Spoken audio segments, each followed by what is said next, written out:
Hello, my name is Randall Whiteman at JDE Demo Junior. This is the second video in the Day in the Life series, and this video will be focusing on the planning functions. If you haven't already, I recommend watching the introduction to the Day in the Life series as an intro. Alright, let's begin. We'll start with the forecast. We'll add a forecast for one particular item. I'll go into Forecasting, Enter Change Forecast. We're going to enter a forecast for item 222, which is the green touring bike, in the distribution branch D30. First of all, check that there is no forecast already.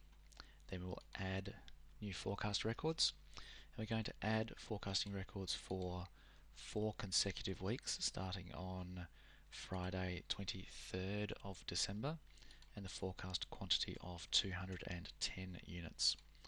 Moving on to forecast of the 30th of December of 220 units. Forecast on the 6th of January of 230 units. And forecast on the 13th of January for 240 units. And we'll hit the tick Save button and then Find again, and we see those 4 forecast records. Okay, now we have those forecast records, and we showed the setup, the basic setup, in the introduction video, and the distribution branch is supplied by the manufacturing branch. So now let's go and run the DRP regen. So we'll close down forecast. Now DRP regen is planning, and it's the DRP regeneration. On the standalone version of JD Edwards, we need to run it separately through the thick client. So let's just hover over this, and it's UBE R3483 and version ZJD6. So we'll skip over and run batch versions BV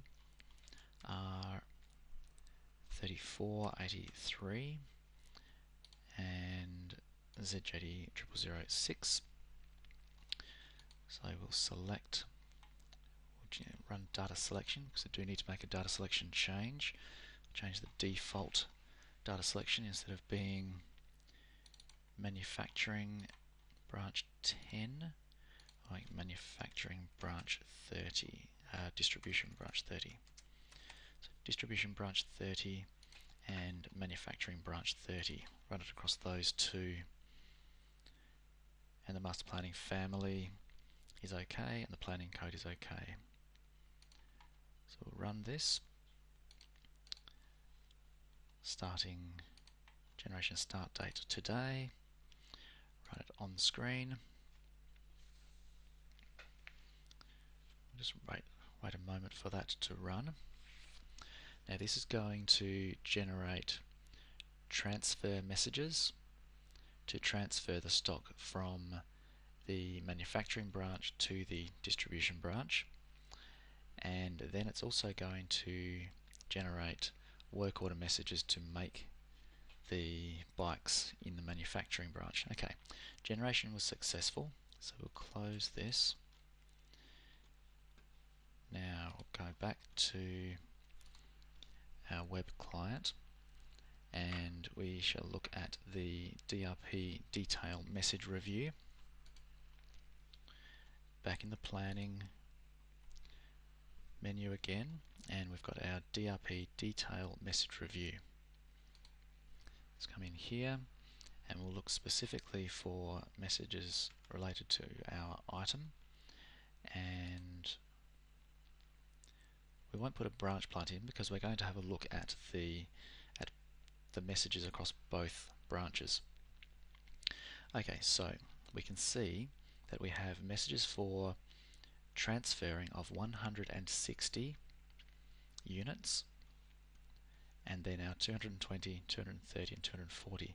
The reason why we have 160 units, if we can go and see availability. Let's go and have a look at inventory, summary availability. We had a quick look at this in the introduction video. And our item number 222 in the distribution branch. And we see we have 50 on hand. So it's planning for, there was demand for 210, we have 50 on hand, so it's planning to transfer 160 to satisfy the demand. And consequently, and then corresponding the work orders. So we can see in, scroll over a bit, and here there's the transfer, the demand in the distribution branch, the supply from the manufacturing branch triggering the transfer orders, and then the work orders. We see the order type, OT for transfer, WO for work order, the work order in the manufacturing branch. Okay, so what we can also see here at the moment is there is no order number in the order number column. That means the message, it's still just a message, it hasn't been firmed, and no order records have been created yet.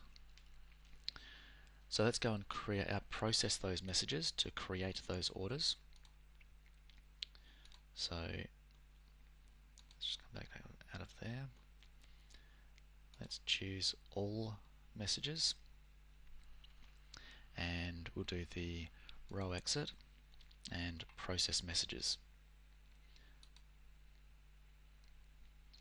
Okay, so wait for a moment, and then we'll see the order numbers and individual order numbers, transfer orders and work orders will be created, and we'll see all the individual order numbers listed under the order number column. When we see the transfer orders, so we won't go and have a look at the transfer orders, we'll leave that for the distribution demonstration. So we see the transfer orders here, transfer order 817, 818, 819, 820, and then the work orders, the corresponding work order numbers. And again, we won't go and have a look at the work orders themselves, we'll leave that for the manufacturing demonstration video. Okay, and the work order is at status 10, so it hasn't yet had the bill of material or routing attached, so we'll leave that for the manufacturing video. Okay, so next we'll have a quick look at the time series, the available to promise inquiry. So let's go back into the planning, and we'll have a look at the DRP time series for the item 222 again, and the distribution branch D30,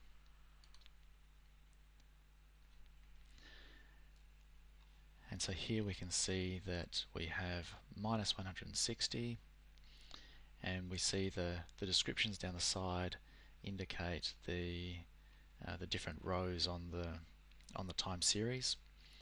There's the beginning available, ending available, there's planned orders to satisfy the demand, and we can see the available to promise on the individual dates. Okay, so I won't go into looking into that in detail, but you can trace back the supply and the demand into the time buckets. Speaking of supply and demand, let's go look at the supply and demand inquiry. So again, on the planning menu, we'll have a look at the supply demand inquiry, and we'll look at it on from both branch perspectives. Let's first of all, so again our green touring bike, and we'll have a look at it from the distribution branch perspective. And what we see here So coming down the rows, we can see that for a start there's 50 on hand, and we have a demand of 210. And so we see here these three rows are all on the 210, and we have minus 160 quantity available, supply of 160 from the first transfer order means then we have a quantity available to satisfy the demand. So then we come down and we see then the remaining transfer orders, and we can see the forecast of 220. There was the supply of 220 to satisfy the demand, and so you can see that the planning system has matched up the supply to the demand. Okay, so that's the distribution. That's the DRP, distribution requirements planning. Now we have actual work orders created. So these are the work orders here. Now let's go and create the MRP.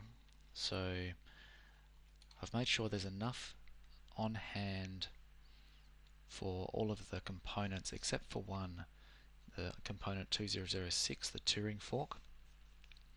So when we run the MRP, we should find then there is a shortage of the Turing fork, which should create a purchase order message to purchase more of the item 2006. Okay, so let's run the MRP regeneration.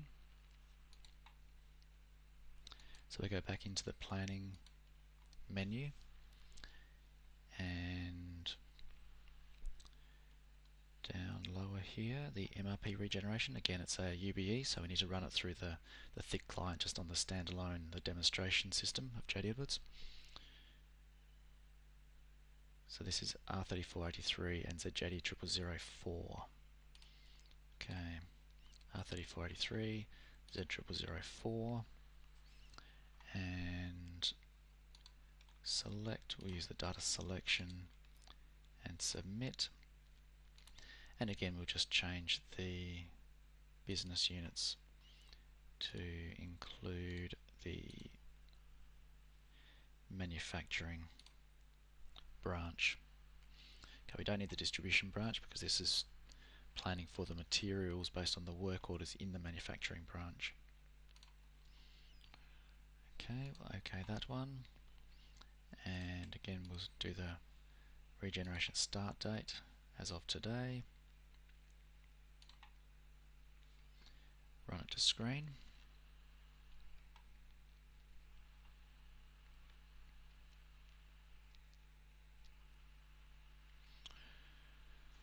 Okay, so once this runs, we'll then go and have a look at the MRP detail message review, and we'll find the purchase order message.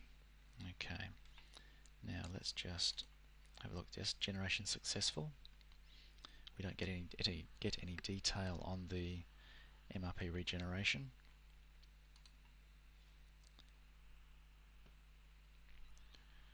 Okay, now let's have a look at the, so go back to our web client and we'll look at the MRP detail message review. Okay, so let's have a look at the 2006 in the manufacturing branch.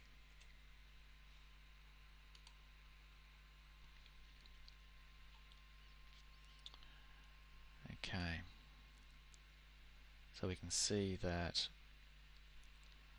we have some suggestions in December for the Turing fork. Okay, so Now let's process those messages so that we have some. So we'll process, I think, the 2017 messages are part of the demonstration set of data. The forecasts that we entered earlier for December and January will not generate messages with those dates.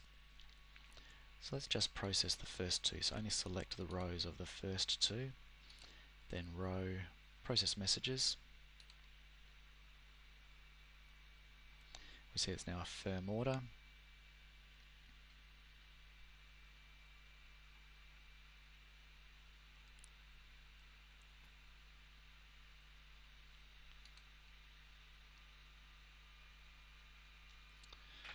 Okay, we'll just close this.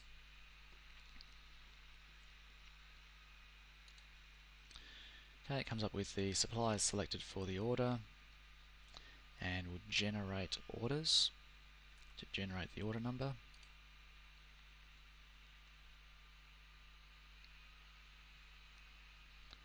Okay, and now we have order number 5033 and 5034 created to purchase the Touring fork part number 2006 into the manufacturing branch M30. Okay, so we'll go ahead and we'll close. Now we won't have a look at those purchase orders records directly, we'll leave that for the purchasing video. What we will come, and that's the next video in the series. What we will have a look at though is the MRP time series. So we'll go and have a look at the MRP time series available to promise inquiry.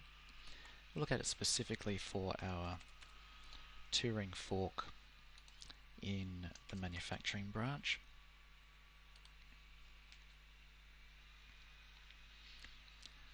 And I won't go through the detail, but again it's the same as the DRP, where we start with the beginning available and we have our planned orders. So our two planned purchase orders here, and we end up with available to promise. Now we will also go and have a look at the supply and demand inquiry. So I'll have a look at supply and demand inquiry, again for the same part. Depending on what information we're looking for, we can use various inquiries. And again we start with the quantity available, and we have our demand through work orders, and then we have our purchase order, supply, leaves quantity available, and as we go down it matches up. That's what the planning system does, it matches up supply with demand. One last inquiry we'll have a quick look at is pegging. Go to the planning and pegging inquiry. Again for our part in 2006 in the manufacturing branch, and we can see the orders which require the Touring fork, the part 2006. So we can see where the demand comes from for the Touring fork. That's the end of the planning video in the Day in the Life series. This was designed to be a very quick overview of some of the basic functionality. Please join me in the next video, which will cover the purchasing function. Thank you for listening.